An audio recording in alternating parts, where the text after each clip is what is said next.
Daniel back. This evening I'm over at my friend's house, Susan's. Hi.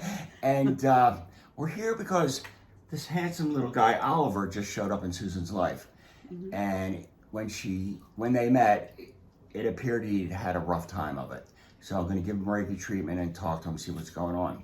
But the last time I was here, Susan had an elderly cat named Elsa. And they've been together for a very, very, very long time. And Elsa was really ill at the time. What was going on with her? So I had her for 17 years, and she all of a sudden couldn't go to the bathroom. Like, she couldn't poop. Mm-hmm. And she was straining, and I took her to the vet, and they're like, don't know what's going on. Continued for 6 months or so. You came in about 4 months in. Mm-hmm. And she was just getting skinnier and miserable. And she wasn't pooping, right? No, well, she was pooping like little bits of like diarrhea here and there. Okay. And she was not going in the litter box. She was kind of going everywhere. Oh, God. And so, something's obviously wrong. Yeah. But yeah, it was. Yeah. She was miserable. Yes, she was. And this is Scraps. So, with the treatment I gave her, Elsa was such a cat. I sat next to her on the bed, and she walked away for a moment. It took her a couple minutes to warm up to me. Then she sat right next to me, and I put my hand on her, and I gave her treatment for about 10 minutes, and she let us know when it was done because she got up and walked away. Yeah. And the next morning, there was a present in the litter box. Big poop. Yay! Big regular poop. Yay! But when I was hooked in with the Reiki, that's when I connect best with whoever I'm working on, whatever I'm working on. And I was talking to Elsa, and I asked her what was going on. And she was old and she was tired, and she wanted to go. But she'd been sticking around for several years. She told me that she hurt her back a few years prior. Her tail, it was her tail. Okay. And since that time, how many years? 6 at that time. Okay. Yeah. She's been sticking around for Susan, and she didn't want to leave Susan alone. Mm-hmm. So I shared this with Susan, and I told her you're going to have to give her permission. And she did, and everything happened the way it's supposed to. She's now with Susan. I'm sure one of her spirit guides. Oh, yeah. I hear her meowing all the time. In the middle of the night, I'm like... Oh, do you? I really do. Like, once in a while, she used to announce every jump, mm-hmm. Meow. And sometimes at night I hear, meow. But the guys that live in one, they had a dog that passed away a couple years ago, and he sees her all the time. Really? Yeah. Yeah. I hear her all the time. That's cool. She was a talker. That's cool. So now it's about Oliver. Yep. Now, it's a fascinating story, what led up to and how they met. There, you want me to go? Okay. Yeah. So, I'd say starting October, my mom got really sick and she passed away like October 25th. But I had shortly either before or after, I can't really remember, but I started having dreams about an orange cat. No reason. I was telling my friend Pete about this at dinner on my birthday, which was December 22nd. And I was like, I keep having dreams about this orange cat. I don't know why. I don't really want to get another cat because the litter box thing, I had cats forever. And we just kind of talked about it briefly, and I told a couple other people, I'm like, this orange cat in my dreams. So Friday night, not this past Friday, but the Friday before, I was walking Scraps, and we were on Rose Lane, and this cat, super dark out there, this cat sitting in the middle of the road, a car's coming. I'm like, oh, that's weird, move. So I take Scraps and we go towards the cat, trying to get the cat to run, thinking it would, and he didn't. So we went out in the middle of the street. The car was stopped. I picked him up, no struggle at all, put him on the grass, and he was super skinny, super light, big cat. And I just basically, it was cold. It was like 30-some degrees that night. Right. And I basically said, come on. And, that's when I saw that he was orange. And I was like, come on. And so he followed me back to my apartment. I opened the door, I ran in, started eating the dog food. And he's been here ever since. Doesn't stress me out. He sleeps a lot, he eats. He's not He hasn't scratched anything. He hasn't done anything. He hasn't swiped at scraps. Nothing. He's like perfect. Mellow cat. And how many days now have you had him? This will be day 10. Day 10. So I'm here because he was looking pretty beat up. Yeah. When she first introduced him to me, like something is going on with his head. Yeah, he's got like an indented skull right over here. Okay. So, Let's see what happens. Okay? He doesn't really like when you rub on it, but Right. he's really sweet.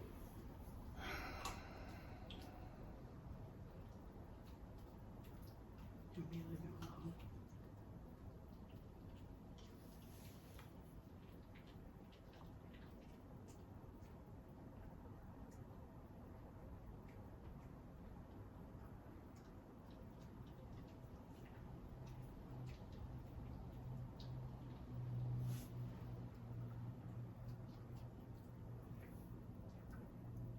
Poor guy. He was getting beat up for Was he? a very long time. And he was calling out to you in those dreams. Come save me. And he escaped wherever he was from.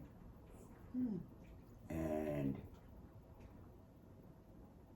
he knew where to be that night. Oh. And he made himself so conspicuous. And the whole situation, you could not pick him up and take him home. Right. And he followed you home. He followed me. I let him decide. You guys have a connection. You've lived lives before. All right, Letty. And that's how he was able to find you. Maybe 11 years old? You think he's that old? He is older. Yeah. But he's so happy now. And he's Aw. relieved because he's home. Good.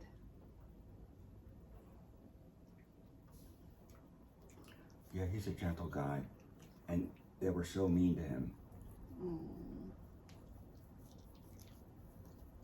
He doesn't startle easily, which is surprising to me.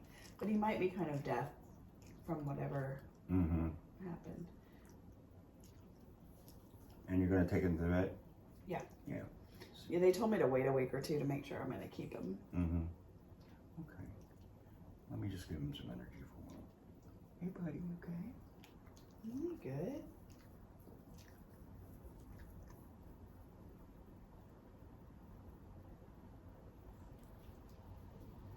He's afraid you're not going to keep him. Oh, I'm going to keep him. He's no trouble. Like, he's... This is your forever home, buddy. Yeah. This is your family. He keeps trying to leave. We're Maybe going he's outside, but used he's to be probably outside. used to it. Yeah. But he uses the box, right? He sure does. Like, every time he tries to really escape, he shortly after that will go to the litter box. Okay. So I think he's used to going outside. He's still afraid of being abused. Give him some time. Yeah. Very resilient, strong individual here. The fact that he survived it all. Yeah. Because he was like skin and bones when you found him, right? Skin and bones. It's only been a week and he's much better. Like, you can still feel his spine a little bit. Yeah. Okay. Oh, yeah, I can feel his hips. They hit him in the head. Oh.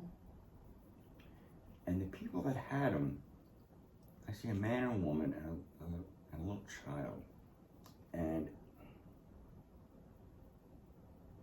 they just weren't right in the head.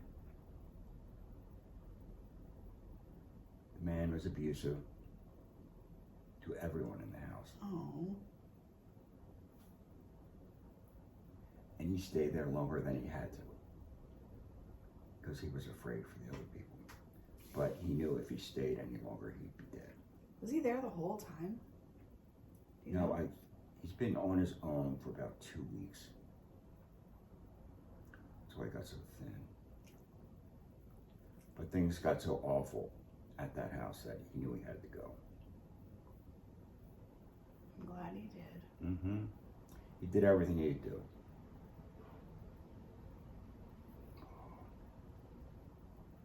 What a good boy. He's got a side that you'll never see. He knows how to be ferocious. Oh, I bet he does. Yeah, he has that. He's been great with Scraps too, and you know how she is. Mm-hmm. She's protective of everything and jealous. Oh, she is. Like, this is Scraps' whole area, and Scraps is just letting it happen. Because look at that. See, she knows. Scraps knows that he's injured. And she was in the same situation, like when we got her.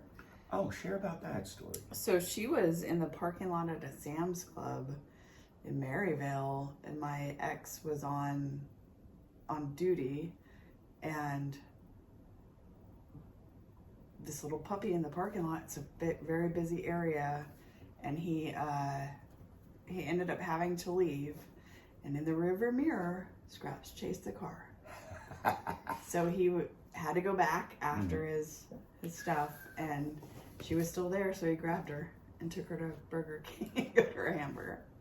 So Scraps was arrested. That's how Scraps got here. But she was such a young puppy that, and she hadn't eaten, that all of her teeth were still in, and the first and second time she ate, they all fell out. Oh, God. It was really weird. She had like the coolest underbite, but they were just baby teeth, so they just came out.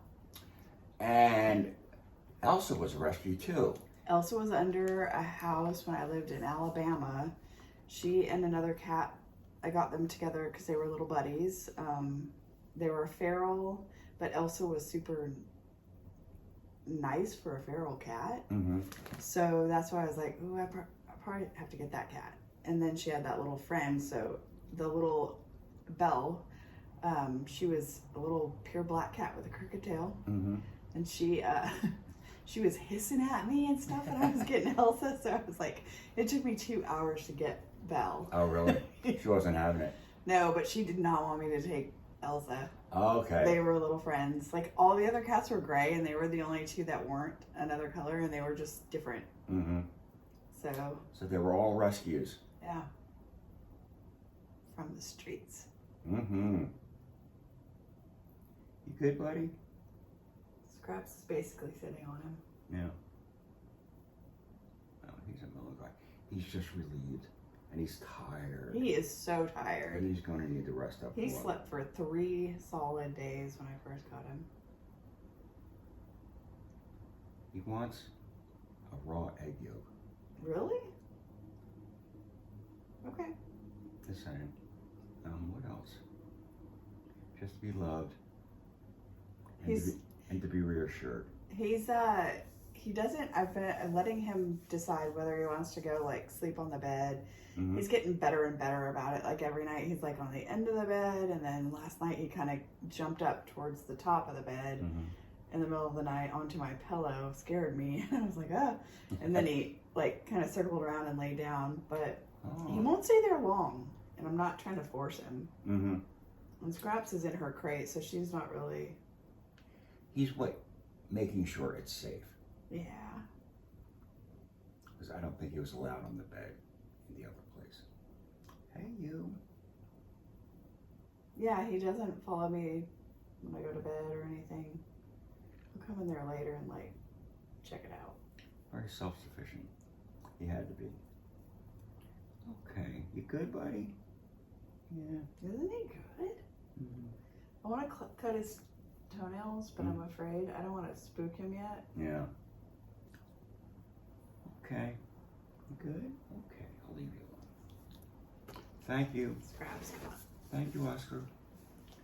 Hey, buddy, it was nice meeting you. This is your forever home, okay? Yeah. You're not going anywhere. You're staying. I already told Ben. Okay. Another happy ending. He's not sick. He's not? Oh, good. No, he might have worms, but I don't think he does. I've checked. yeah, he's very healthy considering. I think once he gets a lot of food in him, he'll fatten up. Yeah, he doesn't gobble food like I thought he would. Like the first couple days, he ate like 6 little cans of food, some dry food. But now he's pretty good about, just eating what he needs to. Because when he was on the street and before, if there was food, he had to eat it. Like He didn't know when he was going to get another meal. Yeah. And they'll check out, give him an x-ray on his head, see what's going on. Yeah. I wish I knew what happened there, other than I was hoping it was something innocent, like he went into someone's car and they started it and he got injured, but... You're welcome. You're welcome, buddy. Yeah, isn't he good? Yeah. He's so chill. Yeah, I think there's some cognitive impairment. But the healthier he gets, the happier he gets, the safer he feels. It's kind of like he withdrew from the world because he was always terrified. He always had to be on guard, in survival mode. And that is exhausting in and of itself. Oh, yeah. So he'll come out of his shell more and more. Okay? Good boy.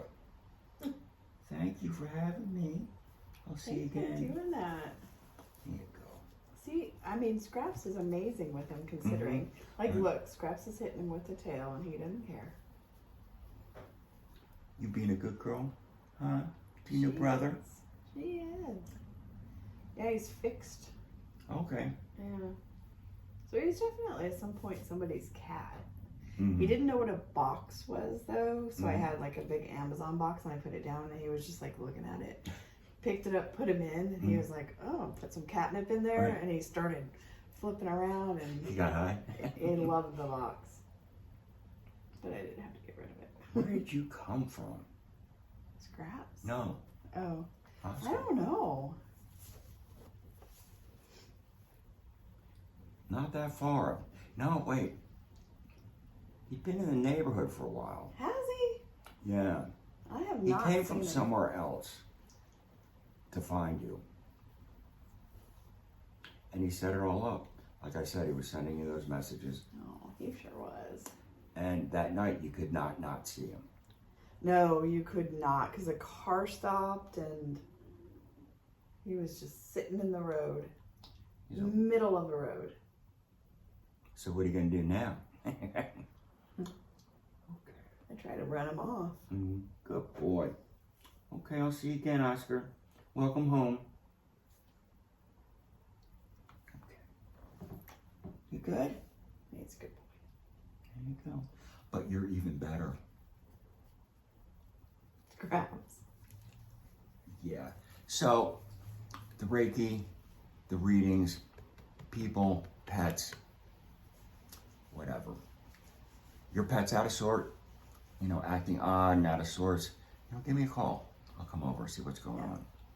Okay, guys, thanks for stopping in again. And never forget that I'm talking to you, you are loved. Walk in peace. Thank you.